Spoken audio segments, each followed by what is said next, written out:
Assalamu alaikum. Barcelona 3 and Real Oviedo 0. And to be fair, to be honest, I did not expect this game to go the way it did. Obviously, it's Barcelona, and I did expect them to score in the first half, but at the same time, it made sense that Barcelona struggled in the first half. If you guys noticed the patterns in Barcelona, right? Not just in this game, but even in games from before. Barcelona sometimes finish the first half scoreless, right? They have not scored. Maybe they're going into the second half while they're down.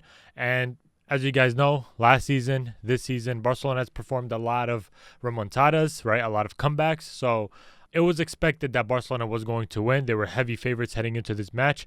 We all know Real Oviedo. They are a new team in La Liga, right? They recently just got promoted. And honestly, fair fight to Real Oviedo. And their biggest weakness, right? This game honestly could have been much closer than it was. But I feel like after that first goal, I think everything just went downhill for Real Oviedo. It's not because of their energy or anything, but it's because of the way they made mistakes, right? And not even that, because Barcelona didn't only succeed off of their mistakes. Barcelona's key success of this game was their pressing. And that's one of their biggest strengths this season and last season. I've been saying this all throughout the entire season. Barcelona, that's one of their biggest advantages against any team, is that they press. But at the same time, that's their biggest weakness. And we saw Real Oviedo. There were moments that Real Oviedo could have got on the score sheet, but they didn't, because they really didn't know how to pass the ball. They didn't know how to finish. They didn't know how to be creative.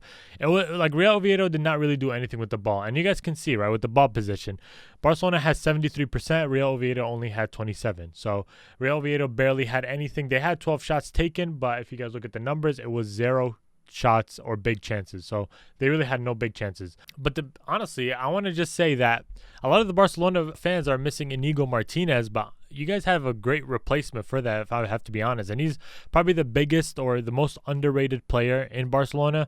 And you guys can probably guess it's Eric García. This dude is phenomenal, whether he plays at a center defensive midfielder or whether he plays in the back. This dude is, I think in my opinion, he plays a huge role in the defensive tactics of Barcelona.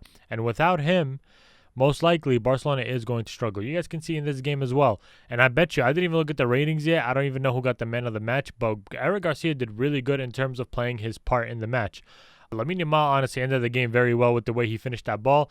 And it was basically like, we basically just had to wait for it, right? We knew Lamine Yamal was going to get a goal like this. And what a way to get your 100th goal contribution, right? For both country and club. So congratulations to Lamine Yamal and many more to come, inshallah. And yeah, let's just get straight into the match, right? So if you guys look at it, right, the expected goal obviously is much, much bigger in Barcelona. And if you guys even look at whoever watched the match, you guys can tell that Barcelona was going to score. It was going to come or not. And their biggest, weakest link, in my opinion, is Lewandowski, if I have to be honest. I think Ferran Torres has to be the regular starter for Barcelona. I don't know why it's Lewandowski, or I don't know why they're rotating between Lewandowski and Ferran Torres, if not Marcus Rashford. Lewandowski is just not in his prime anymore, and he's not even doing his role properly in my own eyes, right? I could see it differently, right? And obviously I'm taking his age into consideration, but at the same time, you guys have to understand that Lewandowski at that age, right, he's still doing good for that age, but at the same time, there's a lot of chances being missed. You guys seen it, right? With just a simple tap-in is one of the biggest chances that he could have ever taken and made it in, but there's moments where he misses, moments where he doesn't even reach the ball through a good cross from Lamine or Raphinha. So, in my opinion, replace Lewandowski. I don't know if they're going to extend his contract. Maybe he's good coming off the bench. Maybe. I'm not going to argue with that. But as a starter, as a person who's getting a lot of minutes, I don't think he's the perfect fit for Barcelona, especially this Barcelona team that plays with this high intensity, right? He can't keep up with Raphinha's pace, Lamine Yamal's pace, right?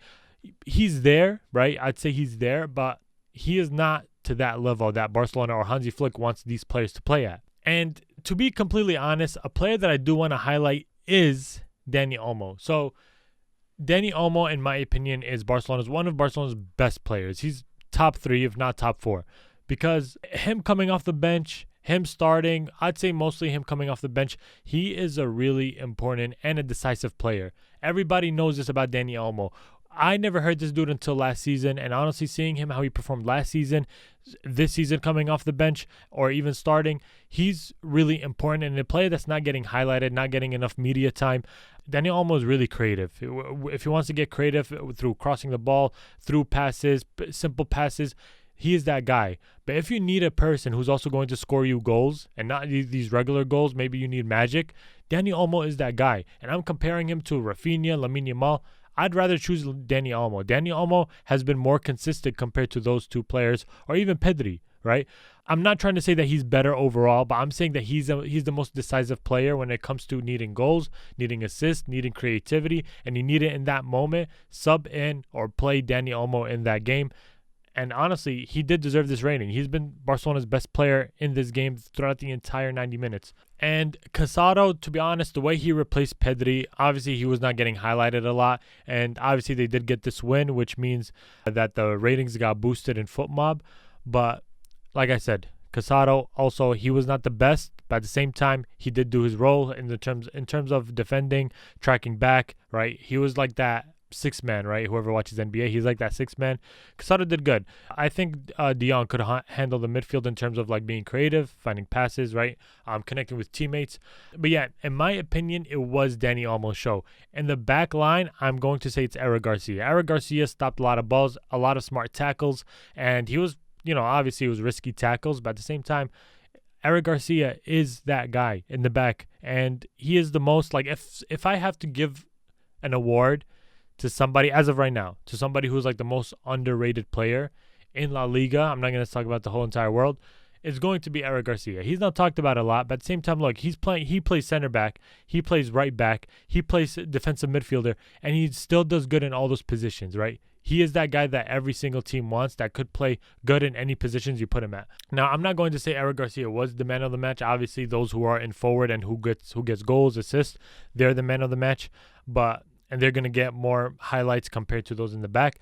But I'm not that type. If I watch a match and I see somebody who does their role perfectly, I'd pick them over any other position. And in this match, in my own opinion, Eric Garcia, in my own opinion, deserves that man of the match. He was putting a lot of pressure in that back line in terms of anybody who's rushing towards them, in terms of covering for a player, slide tackling.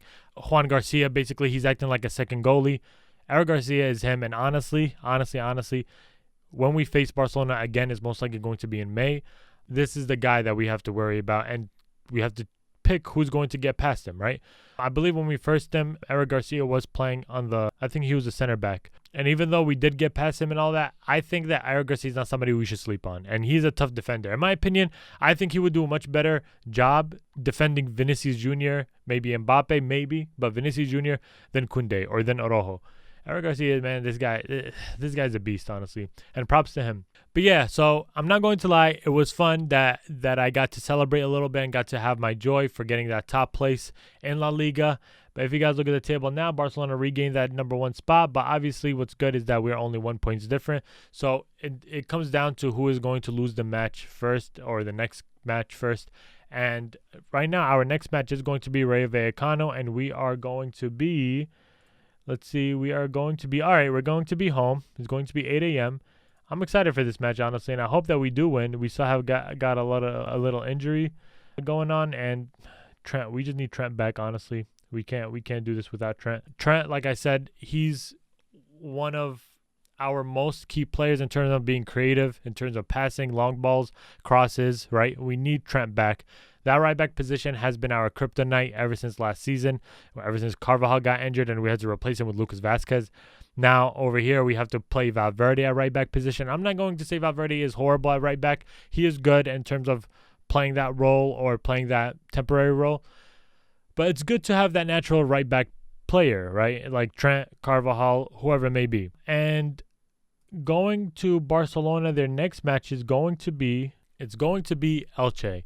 And I'm not going to say this is going to be an easy game for Barcelona because Barcelona, they play with this risk that any team can also score on them, right? We know that Barcelona plays that high line. We know that they play pressing. And all it takes is that one long ball, right? One switched play, right? For the players to get through and one-on-one with Juan Garcia. Obviously, Juan Garcia is good at one-on-ones, but not. It's like a 50-50 in my opinion. So Elche, honestly, and you guys know, I don't know if you guys remember the way we played against them. We drew against them. And we didn't do good against them, right? So a team like this, we have to be careful when we verse them. especially when Barcelona versus them, because they do play with that high press. They play like there's nothing to lose. So honestly, Barcelona, we got to wait and see how they're going to play against them. Really quick, going back to the Real Oviedo and Barcelona game, Real Oviedo really couldn't finish their chances. They really did not have any answers to Barcelona. They couldn't beat their pressing. They couldn't beat their creativity. They couldn't beat anything. They had nothing over Barcelona. And now when we versed them, right, even though we did do good against them, these teams do better than us in terms of like creating threatening chances. But this game, honestly, there was barely any chances that I feel like they were being threatened. A lot of offsides, right? And they haven't learned from getting offside once, twice, third time. So honestly, Real Oviedo, even though we did expect them to lose, they could have shocked the entire world, and they didn't. I didn't want Barcelona to lose today. I wanted us to stay at number one. But we never know. We might stay at number one next week. The next weekend, we might even drop points, God forbid. But we have to wait and see. But let me know what you guys think about this game. Did you guys think that Real Oviedo did good? Do you think that Barcelona deserved to win? Let me know what you guys think. And something that I didn't want to mention is that referee was a little too weird for my liking, especially that where he called that the goalie caught the ball outside the box, even though it didn't go to VAR, or the VAR room didn't even confirm it. A little weird in my opinion, and I've been saying this, La Liga referees, they got to do something about them. They're inconsistent compared to the other leagues and compared to the different matches that happen in La Liga. I don't know what's going on. I don't know. I'm not trying to speculate anything, but it's just weird. I like fairness in the game, whether it's even against us or for us. Like, let's say a call got favored towards us and it was not. I don't like it. I like fairness, and I hate when players or teams get advantage over the other. La Liga got to do something about that. I don't know what's going on. There's a lot of issues with La Liga, which makes sense why it's not even, I believe it's not even ranked anymore number 2. I believe it's Premier League, Bundesliga, and I think, or Serie A number 2, and I think we're number 3. I don't know. Correct me if I'm wrong. Anyways, let me know what you guys think about this game. Thank you so much for those who do come back and watch my videos, who even sometimes comment. I do appreciate it. If you guys are not subscribed, make sure you guys do. It's for free, right? And make sure you guys do follow all my other socials. The username is @RealRoots. Thank you very much. And until then, Assalamu alaikum.